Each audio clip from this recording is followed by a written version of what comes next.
প্রথম সেমিস্টারের সমস্ত ছাত্রছাত্রীকে এসপি ম্যাম ক্লাস এডুকেশন চ্যানেলে স্বাগত জানিয়ে নতুন এক উপস্থাপনার সঙ্গে হাজির হয়ে গেলাম তোমাদেরই এসপি ম্যাম। আজকের উপস্থাপনায় তোমাদের ভূগোল বিষয়ের বেশ কিছু গুরুত্বপূর্ণ কথা বলতে চলেছি। আর তোমাদের প্রথম সেমিস্টার যেহেতু এমসিকিউ প্যাটার্নের উপরে হবে এবং ওএমআর সিটে তোমরা পরীক্ষা দেবে, সেখানে তোমাদের কোন জিনিসগুলো মাথায় রাখতে হবে, কোন কোন বিষয়ের উপর বেশি করে গুরুত্ব দিতে হবে, সেই কথাগুলোই কিন্তু বলবো। তো প্রথম সেমিস্টারের পরীক্ষা, যেটা সংসদের নিয়ম অনুযায়ী বলেই দেওয়া হয়েছে সেপ্টেম্বরের মধ্যে শেষ করতে হবে, তো তোমার স্কুলের ভূগোল বিষয়ের পরীক্ষা কবে রয়েছে সেটা তুমি কমেন্টে অবশ্যই জানাও। তো বেশি দিন যে বাকি নেই সেটা তো বলাই যায়। তো তোমার ভূগোল বিষয়ের প্রিপারেশন কেমন হয়েছে সেটাও কিন্তু তুমি কমেন্টে অবশ্যই জানাতে পারো। তোমাদের যে তিনটে পার্ট রয়েছে, পার্ট এ মানে প্রাকৃতিক ভূগোলের মৌলিক বিষয়সমূহ, পার্ট বিতে রয়েছে মানবীয় ভূগোল, আর পার্ট সিতে রয়েছে তোমাদের ভারতের ভূগোল। তোমাকে আগে বুঝতে হবে যে এই যে তিনটে পার্ট রয়েছে, এই তিনটে পার্টের মধ্যে কোন পার্ট থেকে কত নম্বরের প্রশ্ন আসতে চলেছে। দেখো, পার্ট এ তোমাদের যেটা প্রাকৃতিক ভূগোলের মৌলিক বিষয়, সেখান থেকে কিন্তু প্রশ্ন আসবে 15 নম্বরের। প্রত্যেক প্রশ্নের মান যেহেতু 1, সুতরাং 15টা মোট প্রশ্ন থাকবে। পার্ট বি যেটা হচ্ছে মানবীয় ভূগোল, এখান থেকে তোমাদের কিন্তু প্রশ্ন আসবে 12 নম্বরের, মানে 12টা প্রশ্ন থাকবে। আর ঠিক তেমনি বাকি যে রয়ে গেল 8 নম্বর, সেটা আসবে তোমাদের পার্ট সি অর্থাৎ ভারতের ভূগোল পোর্শন থেকে। এই হচ্ছে তোমার নাম্বার ডিস্ট্রিবিউশন। এইবার তাহলে তুমি এই মুহূর্তে দাঁড়িয়ে, যখন বেশি সময় আর একদম নেই, তাহলে তুমি কি করবে, কোন জায়গাটার ওপর বেশি করে জোর দেবে? দেখো, তোমার প্রিপারেশন যদি খুব ভালো হয়ে থাকে, সমস্ত সিলেবাস যদি কমপ্লিট হয়ে থাকে, তাহলে শুধুমাত্র এখন রিভিশনের ওপর তোমাকে জোর দিতে হবে। সেখানে অল ওভার রিভিশন কিন্তু তোমাকে করতে হবে।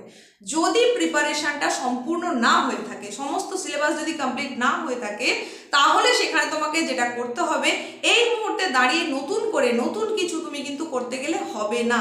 যে জায়গাগুলো বাকি থেকে গেছে, সেই জায়গাগুলোর ওপরেও যদি তুমি এখন নতুন করে জোর দিতে চাও, তাহলে যেটা হয়েছিল, যেটার প্রিপারেশন অলরেডি তোমার নেওয়া আছে, সেটা কিন্তু তোমার একটু ব্যাকফুটে চলে যাবে। তাই সেটা না করে আমাদের যেটা করা উচিত, সেটা যেটা হচ্ছে আমাদের কমপ্লিট হয়ে গেছে, সেটাকে আরো বেশি করে বুস্ট আপ করতে হবে, যাতে সেখান থেকে যাই প্রশ্নই আসুক না কেন একেবারে ছেড়ে যা চলে আসতে হয়, সেই প্রশ্নের নিরিখে নাম্বারটা যেন তুমি অবশ্যই পাও।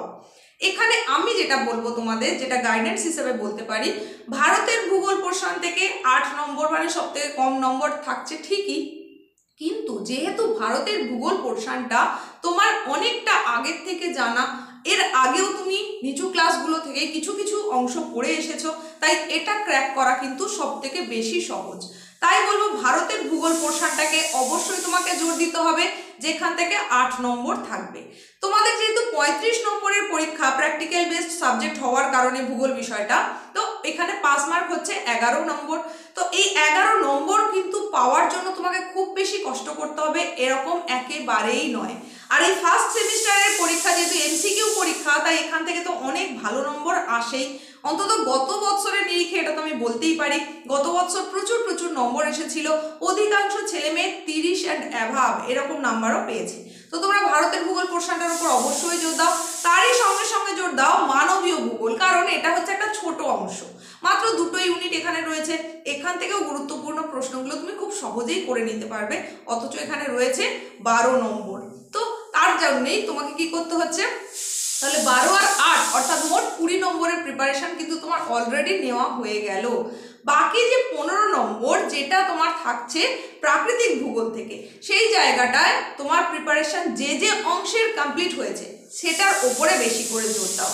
আর কোন কোন প্রশ্নের উপর গুরুত্ব দেবে সেটা যদি তোমরা জানতে চাও, তাহলে বলি যে তোমাদের যে প্রশ্নগুলো ক্লাসে বেশি বেশি করে করানো হয়েছে, স্যার বা ম্যাডাম যেগুলোর উপর বেশি করে জোর দিয়েছেন, তোমাদের ভালো করে প্র্যাকটিস করিয়েছেন যেগুলো, সেই প্রশ্নগুলোর উপরে অতি অবশ্যই তোমাকে জোর দিতে হবে। কারণ ক্লাস 11-এর প্রশ্ন স্কুলের তরফ থেকে করা হবে। যেহেতু তোমার ক্লাসে যে যে প্রশ্নগুলো আলোচনা করা হচ্ছে তার ওপরে আসার সম্ভাবনা রয়েছে, তাই তোমাকে কিন্তু ওই প্রশ্নগুলোর ওপরেই বেশি করে জোর দিতে হবে। তোমার ক্লাসে স্যার বা ম্যাডাম যে প্রশ্নগুলো করিয়েছেন সেগুলোর ওপর জোর দেবে, তারই সঙ্গে সঙ্গে আদার্স হিসেবেও তোমাকে কিছু দেখে রাখতে হবে। সেটা তোমার টেক্সচুয়াল যে বইগুলো রয়েছে, সেই বইয়ের অনুশীলনী থেকে তুমি করতে পারো, বা বাজার চলতি বিভিন্ন রকম যে বই রয়েছে সেখান থেকেও কিন্তু তুমি প্রিপারেশন নিতে পারো। এই চ্যানেলের তরফ থেকে তোমাদের অধ্যায় ভিত্তিকভাবে সমস্ত অধ্যায়ের এমসিকিউ প্রশ্নের সাজেশন কিন্তু অলরেডি চ্যানেলে আপলোড হয়েছে। তোমরা যদি এখনো না দেখে থাকো, আজকের ভিডিওর ডেসক্রিপশন বক্সে লিঙ্ক দেওয়া থাকবে, সেখান থেকেও তুমি দেখে নিতে পারো। তো এই যে লিঙ্কগুলোর কথা বলছি, লিঙ্কগুলো তো দেওয়া থাকছেই, তো তোমার যেটা প্রয়োজন মনে হবে সেখান থেকে তুমি অবশ্যই দেখে নেবে। তারপরেও যদি তোমার কোনো জিজ্ঞাসা থেকে থাকে, তোমার কোনো কিছু জানার বিষয় থেকে থাকে, সেটা তুমি কমেন্টে জানাতে কিন্তু একেবারেই ভুলবে না। তো আজকের এই উপস্থাপনা একদম শেষ মুহূর্তের প্রস্তুতিতে তোমাদেরকে যে টিপসগুলোর কথা বললাম, সেই জায়গাগুলো কিন্তু ভীষণ গুরুত্বপূর্ণ, অবশ্যই সেটা খেয়াল করতে হবে। আর তোমার যদি এগুলো ভালো লেগে থাকে তাহলে লাইক করতে হবে, বন্ধুদের মধ্যেও কিন্তু প্রচুর পরিমাণে শেয়ার করে দিতে হবে। আর যদি তুমি চ্যানেলে প্রথম এসে থাকো, সাবস্ক্রাইব করো, পাশে থাকা নোটিফিকেশন বেল আইকনটাকে অবশ্যই অল করে দাও, কারণ তোমাদের জন্য বিভিন্ন গুরুত্বপূর্ণ বিষয় নিয়ে ক্লাস আসতে চলেছে। ভবিষ্যতেও মানে সেকেন্ড সেমিস্টারও তোমাদের জন্য অনেক কিছু আসবে, তাই চ্যানেলে নিয়মিত তোমাকে চোখ রাখতে হবে, দেখতে হবে। আর গুরুত্বপূর্ণ যে বিষয়গুলোর কথা বললাম সেগুলোর ওপরে ভীষণভাবে তোমাকে আলোকপাত করতে হবে।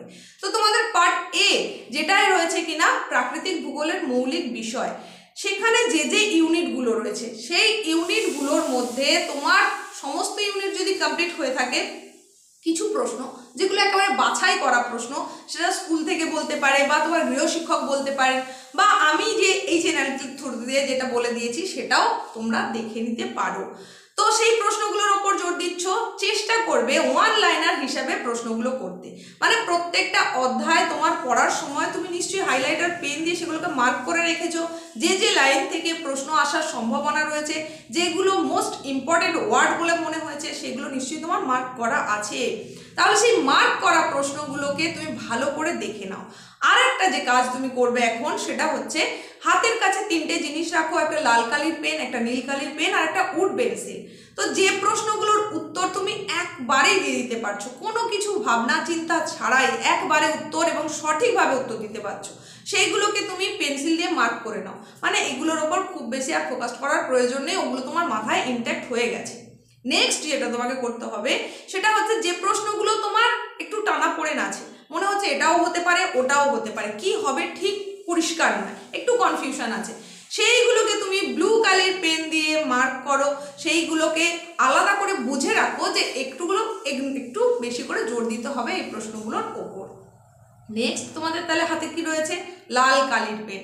এই লাল কালির পেনটা দিয়ে তুমি কি করবে, এটা দিয়ে তোমাকে যেটা করতে হবে সেটা হচ্ছে গুরুত্বপূর্ণ প্রশ্ন, অথচ তুমি প্রথম শুনছো বা কোনোদিন এর আগে প্র্যাকটিসই করনি, হয়তো এই মাত্র শুনলে বা বুঝলে বা প্রশ্নগুলো পেলে কোনোভাবে, সেইগুলোকে ওই লাল কালির পেন দিয়ে মার্ক করে রাখো। মানে ওই প্রশ্নগুলো ভাইটাল প্রশ্ন, তার উপরে বেশি করে জোর দিতে হবে, অথচ এখনো তোমার তৈরি হয়নি। এইভাবে যদি তুমি মার্ক করে রাখতে পারো, তাহলে কি হবে, পরীক্ষার সময় কিছু মাত্র একটু চোখ বুলিয়ে নিলেই তোমার কিন্তু পুরোটা কমপ্লিট হয়ে যাবে এবং সেখান থেকে খুব ভালো একটা মার্কস তুমি অবশ্যই ডিজার্ভ করবে। এই পদ্ধতিগুলো তোমরা অবলম্বন করো। পদ্ধতিগুলো কেমন লাগলো সেটা কমেন্টে জানাতে কিন্তু একেবারেই ভুলে গেলে চলবে না। নেক্সট উপস্থাপনায় দেখা হচ্ছে খুব তাড়াতাড়ি নতুন কিছুর সঙ্গে।